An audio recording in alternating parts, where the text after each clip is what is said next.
Stagnation is very dangerous. ఒక్కొక్కసారి మన జీవితంలో కొన్ని విషయాల్లో మనం ఇరుక్కుపోయినప్పుడు అందులోంచి బయటికి రావడానికి ఉపయోగపడేది ఏంటో తెలుసా? చూడండి, చదువుదాం ఈ వచనం. ఐజయా 58:6. దుర్మార్గులు కట్టిన కట్లను విప్పుటయు, దుర్మార్గులు కట్టిన కట్లను విప్పుటయు, కాడి మాను మేకులు తీయుటయు. ప్రతి ఒక్కరికి ఏదో ఒక భారం ఉంటుందండి.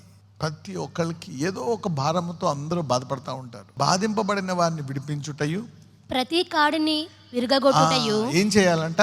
ప్రతి కాడి అంటే కాడి అంటే ఏంటి? అదొక భారం, అదొక బాధ. ఏదైనా వచ్చి it could be any problem, could be a headache are depression, లేకపోతే ఎవరో ఏదో అవమానము చెందడము, వాళ్ళకి కొంచెం ఎంకరేజ్మెంట్ కావాలా, మేబీ ఒక hospital bill, something like that, educational fees, maybe ఆ నెలాఖరికి వాళ్ళకి తినడానికి తినలేదేమో, లేకపోతే వాళ్ళకి ప్రార్థనా సహాయం కావాలేమో, నూనె వేసి వాళ్ళకి ప్రార్థన చేయాలేమో, ఎంకరేజ్ చేయలేమో, మేబీ వాళ్ళకి వాక్యము కావాలేమో, నీతో సహవాసం కావాలేమో, అతను అలా ఒంటరితనాన్ని జయించడానికి. రకరకాల కాళ్ళు ఉంటాయి. ఇక్కడ ప్రతి కాడిని విరగొట్టుటయు నేను ఏర్పరచుకొనిన ఉపవాసం.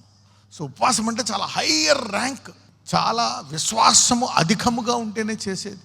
అలాంటికి మీరు బైబిల్లో గొప్ప గొప్ప కార్యాలు ఎప్పుడు జరిగాయంటే ఉపవాసం ఉన్న ప్రజలు. ఉదాహరణలు కూడా చెప్పాను నేను. ఎస్తేర్, యూదులు వాళ్ళ మీద మరణశాసనం వచ్చినప్పుడు ఉపవాసం ఉంటే ఏమైంది?